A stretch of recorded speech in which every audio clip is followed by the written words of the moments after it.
all carry the baggage of being broken. We're broken people living in a broken world, making broken decisions and responding to that brokenness with, you guessed it, more brokenness.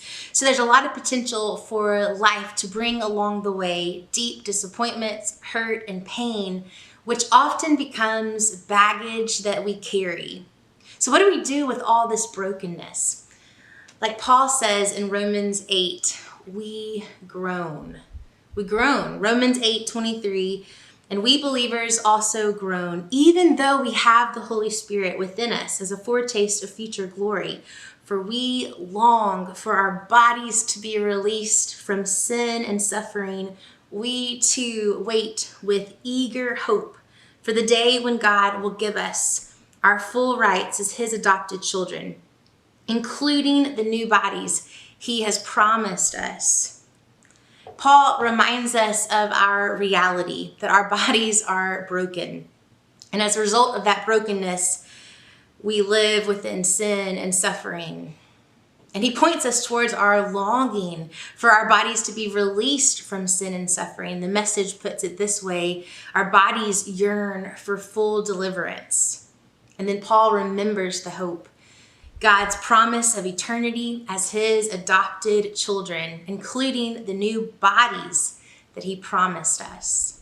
So one of the reasons that we groan is because we know that things should and could be better. Things are not supposed to be this way. Read the book by Lisa TerKeurst.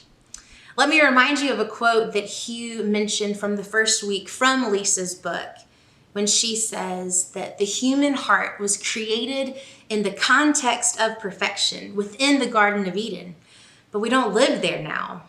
This is why our instincts keep firing off the lie that perfection is possible. We have pictures of perfection etched into the very DNA of our souls, and we chase it. But we often end up very disappointed because our brokenness and the world's brokenness catches up with us. Lisa describes disappointments as unexpected guests that you didn't invite, that show up and you don't know what to do with. The guest of disappointment is exhausting, having to feel that feeling that things should be better over and over and over again, that circumstances should be better than they are, people should be better than they are, relationships should be better than they are. And you're right, things should be better than they are. But because they're not, our reality is disappointment. And that disappointment often turns into the baggage that we carry. Baggage is anything that you carry that weighs you down, that you know you'd be better off without, but for whatever reason, you can't let it go. It's brokenness packed up for the long haul. And each one of us has carried or will carry extra baggage from the brokenness that we've experienced. And this baggage comes from different sources. For some of you, when I mentioned the word baggage, you thought about a difficult and disappointing event that happened in your life, like a natural disaster, a flood, a tornado, a hurricane, a loss of a loved one, a car accident, sickness, a parent losing their job, a house fire. And because the world is broken, it causes broken events to happen that affect our lives, resulting in us carrying baggage. Maybe some of you thought about spiritual baggage that you've carried, like the disappointment of unanswered prayers or doubting God's goodness and faithfulness. Maybe there's been bad theology along the way that's warped your faith, or maybe the church has hurt you, failed you, or disappointed you along the way that's caused you to carry baggage. Maybe you thought about personal baggage brought on by our own bodies being born broken. Disease, sickness, mental illness, anxiety, depression, hormone imbalances, disorders, things brought on from the moment that you were born, that's no fault of your own, just a burden that we carry because our bodies are broken. This is different from other personal baggage that's brought on by our own actions of brokenness, like unhealthy view of self or others, unhealthy expectations, false guilt, lies, pride, addiction, and so on. These things can bring their own baggage. But for some of you, your baggage has a name and a face There is a specific person in your life that has caused you pain. Maybe the baggage was caused by emotional pain from past wrongs, hurts, and words that have crushed you. Maybe you're carrying the devastating pain from abuse or sexual assault. If you've been wounded by someone, a stranger, a family member, a friend, a loved one, on behalf of those who cannot say it for themselves, I am truly sorry. I'm sorry that so often, even with good intentions, people can do malicious things that cause devastating pain on us. And you know that that's part of their own brokenness and their own baggage that they carry. A lot of times our reaction to our brokenness and baggage is just to pretend it away, to stuff it in the closet. But pretending away reality never makes things better. It just breaks us even more, causing us to be destroyed on the inside while smiling on the outside. And that can only last for so long before we implode on the outside as well. When Paul writes about believers groaning, he's speaking about this inward groaning, our body's reaction to brokenness. This inward groaning turns us in, looking at ourselves. But if we stay there for too long, we can get stuck. Staying turned inward isn't the solution. Paul writes on that the Spirit helps us get out of ourselves and in front of God. Here's how the Message puts it. Romans 8:26-28. It says, "Meanwhile, the moment we get tired in the waiting, God's Spirit is right alongside, helping us along.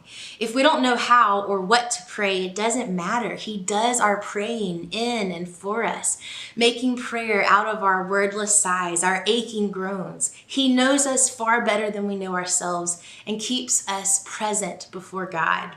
Friends, it is important for us to examine our hearts and know the hurt and the disappointment that makes up the baggage that we carry, but it's dangerous to stay there facing inward. It's also dangerous just to pretend it away and to not let yourself go there to face it all together. May I encourage you to bring your brokenness, bring your baggage into the light. This may mean getting pastoral support or help from a counselor to walk the way to healing. And if you and I could offer a visit to sit down to help you figure out the road to healing, then we would be glad to do so. Remember that the Spirit is the one that enters into our suffering and prays on our behalf to the Father. The Spirit gives us the strength that we need not only to face our baggage and our disappointments and our brokenness, but also to turn from it and carry it to the Father and to our community. Tonight, I'd like to close with us looking at 5 things that point us towards hope. And the first one is this, that our disappointments get turned into good.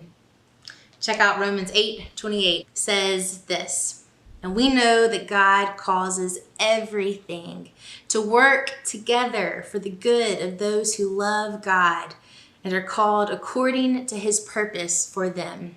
The Message puts it this way. It says, "That's why we can be so sure that every detail in our lives of love for God is worked into something good." Our longing for restoration and redemption begins here and now, but won't be fully completed until the coming kingdom. And until then, our pain and disappointments get repurposed into good. And this doesn't mean that God caused the pain or the hurt, but that God can bring good from it. And then something else happens that Paul writes about in Romans chapter 5, starting at verse 3. He says, "We can rejoice too when we run into problems and trials, for we know that they help us develop endurance. And endurance develops strength of character, and character strengthens our confident hope of salvation. And this hope will not lead to disappointment." Life will bring so many disappointments our way, but hope in God does not disappoint. Within this brokenness right now, God can make good from the not good. And part of that work he does within us, creating endurance, strengthening our character, developing and building our confident hope. This doesn't erase the pain, It just strengthens us and it gives us a new perspective. Number 3, there's an opportunity for people to see Jesus in and through us, even within our brokenness. In 2 Corinthians, Paul writes to the church of Corinth, starting in chapter 4, verse 7. He says, "We now have this light shining in our hearts, but we ourselves are like fragile clay jars containing this great treasure. This makes it clear that our great power is from God, not from ourselves. We are pressed on every side by troubles, but we are not crushed. We are perplexed, but not driven to despair. We are hunted down, but never abandoned by God. We get knocked down, but we are not destroyed. Through suffering, our bodies continue to share in the death of Jesus so that the life of Jesus may also be seen in our bodies." As followers of Jesus, we know that we are not exempt from suffering, but we do not suffer as those who have no hope. We know that in all of our grief and all of our sorrow and all of our brokenness, that there is someone who has borne it all for us. Though challenging circumstances come our way, God has a way of bringing the light and holding our fragile clay jars together in a way that others can see his light and see his work in us. Number 4, our reality is temporary. Check this out. As Paul continues in that same passage in 2 Corinthians, starting at verse 16, he says, "This is why we never give up. Though our bodies are dying, our spirits are being renewed every day. For our present troubles are small and won't last very long. Yet they produce for us a glory that vastly outweighs them and will last forever. So we don't look at the troubles we can see now. Rather, we fix our gaze on things that cannot be seen, for the things we see now will soon be gone, but the things we cannot see will last forever. Every moment on this side of eternity is in a state of decay. All new things become old. Good days are swallowed up by hard nights. The excitement of one moment is torn away by the disappointment of the next. Within this temporary space, our feelings and our faith will most certainly come into conflict with one another. Our feelings will see these disappointing situations as absolutely unnecessary hurt, but our soul sees it as fertilizer for a better future.